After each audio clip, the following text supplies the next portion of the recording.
नमस्कार, उज्जैन टीवी के सभी दर्शकों का हार्दिक स्वागत है। आइए एक नजर डालते हैं उज्जैन शहर के मुख्य समाचारों पर। तराना में व्यापारी की पत्नी व 6 वर्षीय पुत्री का संदिग्ध अवस्था में हुआ शव बरामद व 2.5 वर्षीय पुत्री मिली अचेत अवस्था में। तराना में नाचन बोर चौराहे पर किराने व्यापारी सुनील परमार का मकान है। सुनील घर के सामने अपनी किराने की दुकान पर थे। सामान समेटकर जब घर आए और पत्नी को खोजते हुए पहली मंजिल पर पहुंचे तो होश उड़ गए। पत्नी गायत्री उम्र 28 वर्ष मृत अवस्था में व दोनों बेटियां हंसिका 6 वर्ष और 2.5 साल की पुत्री प्रियांशी नीचे पड़ी थी। सुनील की सूचना पर पुलिस और एम्बुलेंस मौके पर पहुंची और तीनों को तराना अस्पताल लेकर गई। यहां डॉक्टर ने पत्नी और बड़ी बेटी को मृत घोषित कर दिया और 2.5 साल की बच्ची को उज्जैन जिला अस्पताल रेफर कर दिया गया। गायत्री के लालाखेड़ी निवासी पिता प्रभुलाल मालवी ने बताया कि कभी भी बेटी ने शिकायत नहीं की कि परिवार में उसको कोई दुख तकलीफ है। हमेशा घर की तारीफ करती थी। सुनील परमार घर से सक्षम है। गायत्री ने बीए किया था और 1 साल पहले ही उसने D.Ed कंप्लीट किया था। माधवनगर पुलिस ने एक नाबालिग सहित 4 वाहन चोरों को गिरफ्तार कर 7 लाख रुपए कीमत के 14 वाहन किए बरामद। माधवनगर थाना पुलिस को सूचना मिली कि PGBT कॉलेज के पास 3 युवक चोरी की मोटरसाइकिल पर घूम रहे हैं। तब पुलिस ने उनकी घेराबंदी की तो वे वाहन की जानकारी संतुष्टिपूर्ण नहीं दे पाए। पुलिस युवकों को थाने लेकर आई और कड़ाई से पूछताछ की गई तो शहर में 14 जगह वाहन चोरी की वारदात करना कबूली और अपने एक अन्य नाबालिग साथी का नाम भी बताया। आरोपियों की निशानदेही पर पुलिस ने आरोपियों के घर से लगभग 7 लाख रुपए कीमत के 14 दोपहिया वाहन जब्त किए। पुलिस ने जांच में पाया कि आरोपी अमन पिता विजय सोलंकी उम्र 19 वर्ष निवासी नीलगंगा, अभिषेक पिता हंसराज मालवी उम्र 21 वर्ष निवासी परशुराम कॉलोनी, विशाल पिता विजय डोंगरे उम्र 23 वर्ष निवासी न्यू अशोक गार्डन थाना नीलगंगा क्षेत्र व नाबालिग सभी नशे के आदी हैं तथा नशा करने और महंगे शौक पूरे करने के लिए बाइक चुराते हैं। इस बाबत CSP विनोद कुमार मीणा व थाना प्रभारी मनीष लोधा ने मीडिया के समक्ष कार्रवाई की जानकारी दी। ये कल हमको सूचना मिली थी कि कुछ व्यक्ति हैं, 3 लड़के हैं जो एक मोटरसाइकिल पर सवार हैं जो PGBT कॉलेज के आसपास घूम रहे हैं और वो मोटरसाइकिल चोरी की है। तो इस सूचना की तस्दीक करने के लिए हमने तत्काल टीम को रवाना किया और वहाँ पे टीम ने उनको रोका, उनसे जमा तलाशी ली। पहले तो उनकी साथ में उनसे डॉक्यूमेंट भी पूछे गए बाइक के, तो चूँकि वो डॉक्यूमेंट बताने में अक्षम रहे इसलिए हम उनको थाने पे लेके आए। थाने पे लेके हमने विस्तृत कार्रवाई करी। उसके ओनर का नाम पहचानना चाहा तो ओनर हमको कोई दूसरा मिला जिससे सिद्ध हुआ कि ये जिस पे थे वो चोरी की बाइक थी। उसके बाद हमने इनसे और कड़ाई से जब पूछताछ करी तो हमको इसके अंदर पता चला कि इन्होंने कुल अभी तक शहर के अंदर 14 ऐसी घटनाओं को अंजाम दिया है जिसमें इन्होंने बाइक को चुराया है। तो सभी के सभी 14 मोटरसाइकिल हमने इनसे बरामद कर ली हैं। अभी हम इनसे और इन्वेस्टिगेट कर रहे हैं कि इन्होंने ये किसी गिरोह के संपर्क में थे क्या, या ये एज अ गिरोह ऑपरेट करते थे या और भी कहीं इन्होंने शहर में बाइक चोरी की वारदात को अगर अंजाम दिया है तो उसके विषय में भी अभी इनसे पड़ताल चल रही है। तो कोई और भी सदस्यों की इनके गिरोह की जानकारी आई है या फिर कोई और संपर्क इनके? प्राय ऐसा देखा गया बाइक चोरी के अंदर कि शहर के अंदर कि ये लोग नॉर्मली अपनी ज़रूरतें पूरा करने के लिए बाइक को चोरी किया करते हैं। जैसे कुछ लोग नशे के आदी होते हैं तो नशे की ज़रूरत को पूरा करने के लिए, कुछ लोग अच्छी जो लाइफस्टाइल होती है उसको लेने की, जैसे अच्छा मोबाइल, महंगा मोबाइल, इस तरीके की चीज़ें करते हैं। किसी गिरोह से इनका संबंध अभी तक पता नहीं चला है। उसी की पड़ताल हम कर रहे हैं कि कहीं कोई संयोजित ढंग से, ऑर्गेनाइज्ड ढंग से कोई गिरोह तो ऑपरेट नहीं कर रहा है शहर के अंदर जो कुछ बच्चों को हायर करे अपने बिहाफ पे, जो उनके बिहाफ पे बाइक चोरी करे। तो इसकी अभी हम इन्वेस्टिगेशन कर रहे हैं। पर्यावरण संरक्षण के उद्देश्य से बड़ा इको फ्रेंडली मिट्टी की प्रतिमाओं का चलन, सामाजिक संस्थाएं कर रही वितरण तो कलाकार भी बना रहे मिट्टी की गणेश प्रतिमाएं। धर्मनगरी उज्जैनी में शिप्रा नदी को प्रदूषण से बचाने के लिए लोकमान्य तिलक गणेश उत्सव समिति द्वारा पिछले 10 वर्षों से मिट्टी के गणेश जी शहर के लोगों को वितरित किए जा रहे हैं। इसी के चलते कृषि उपज मंडी में कार्यक्रम आयोजित कर बड़ी संख्या में उपस्थित जनों को मिट्टी के बनाए गए गणेश जी वितरित किए गए। इस अवसर पर संत शांति स्वरूपानंद जी, अतुलेशानंद जी, उमेशानाथ जी, उच्च शिक्षा मंत्री मोहन यादव, निगम सभापति कलावती यादव, महापौर मुकेश टटवाल, भाजपा प्रदेश सह कोषाध्यक्ष अनिल जैन कालूहेड़ा सहित बड़ी संख्या में भारतीय जनता पार्टी के कार्यकर्ता मौजूद रहे। इस अवसर पर सभी को पर्यावरण संरक्षण हेतु सदैव मिट्टी के गणेश जी की स्थापना करने का संकल्प भी दिलाया गया। गणेश चतुर्थी के शुभ अवसर पर प्रतिवर्ष पीओपी के स्थान पर जल संरक्षण हेतु मिट्टी के श्री गणेश जी की स्थापना करूंगा।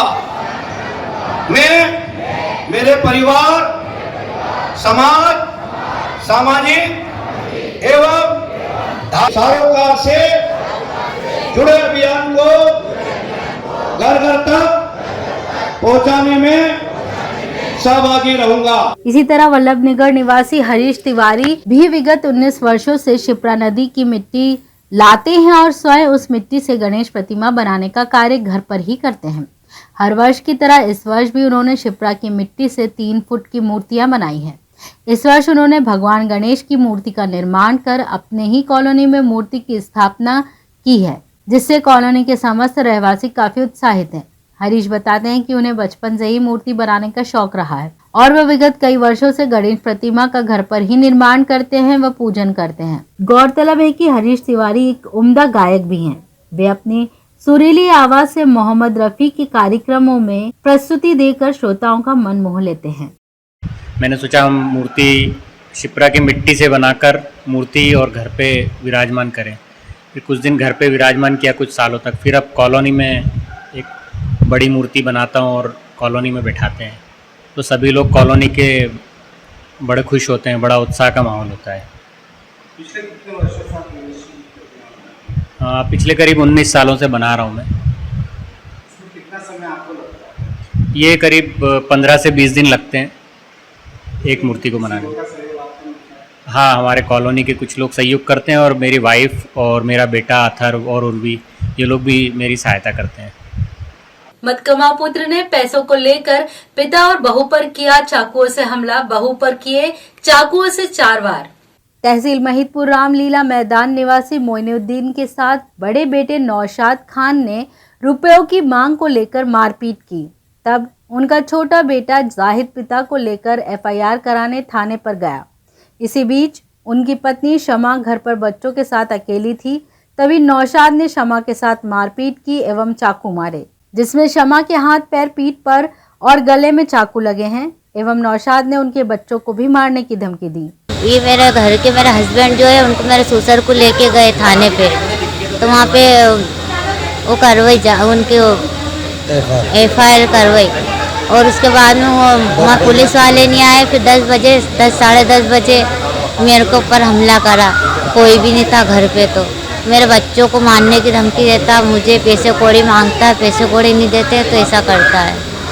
कमाने नहीं जाता है, औरत कमाने जाती तो औरत भी पियर चली गई, तो यूँ बोलता है कि तुम दो पैसे, हमारे ससुर से मांगते तुम दो पैसे, और यूँ बोलता है कि मेरा कोई कुछ भी नहीं बिगाड़ सकता, मैं तो चाहे जो कर सकता हूँ। उन्हें फिर 7 साल बाद भी आऊँगा, 5 साल के बाद भी आऊँगा तो मैं तो और मारूँगा। मेरे बच्चों को मारने की धमकी देके गया अभी भी। किसने मारपीट की आपने? मेरे जेठ ने।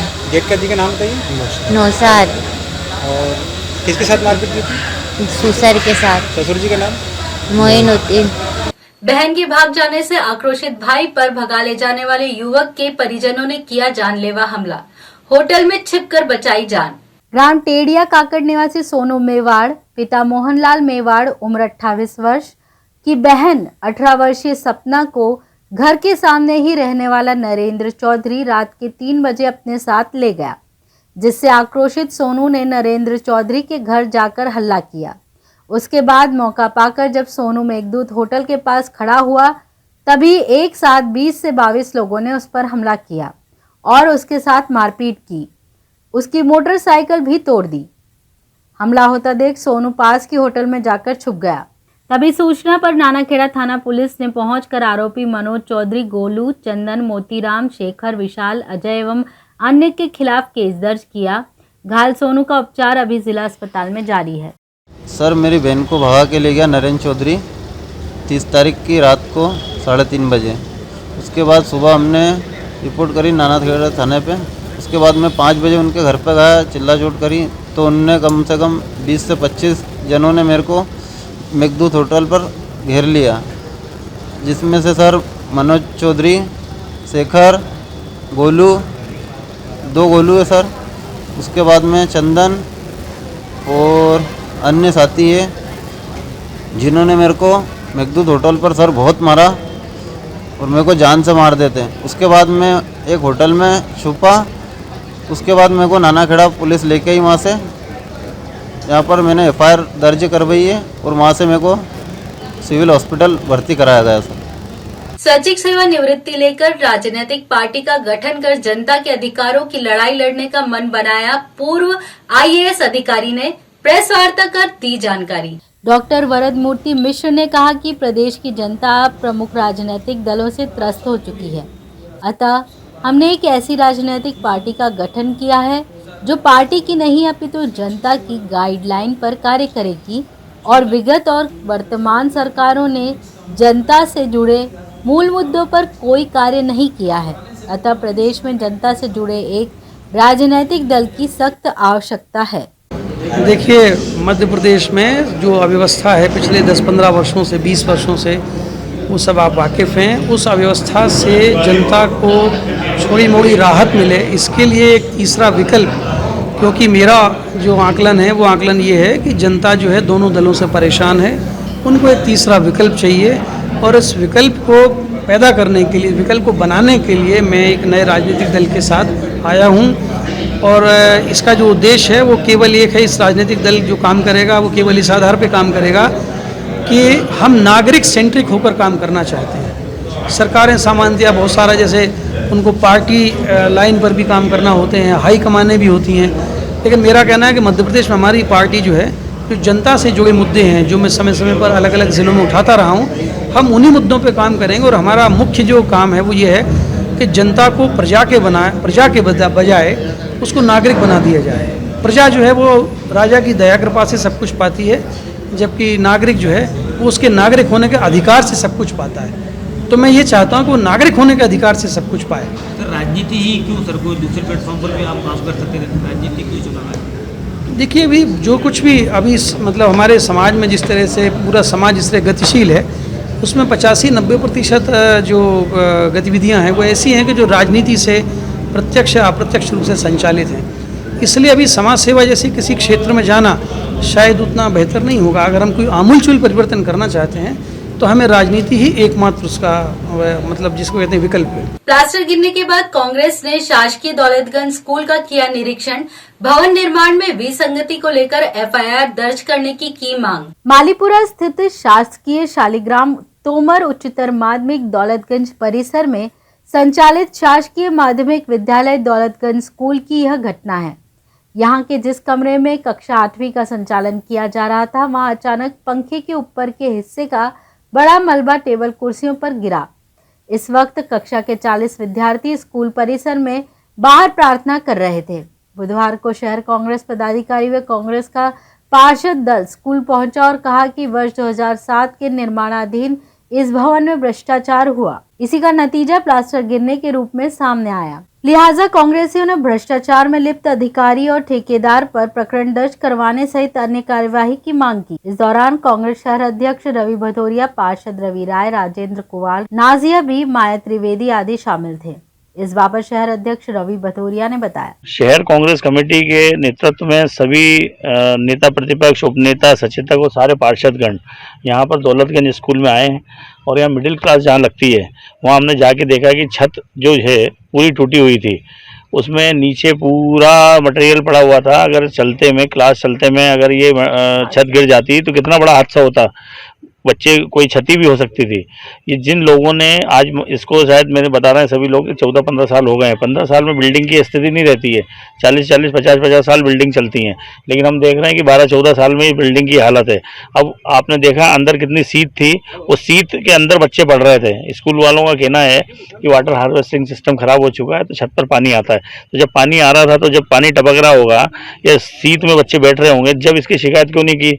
मैं तो कहता हूँ कि जिस ठेकेदार ने इस बिल्डिंग को बनाया है उसके ऊपर FIR होना चाहिए। नगर निगम के जो इंजीनियर जिन्होंने इसको पास किया है उनके ऊपर भी FIR दर्ज होना चाहिए।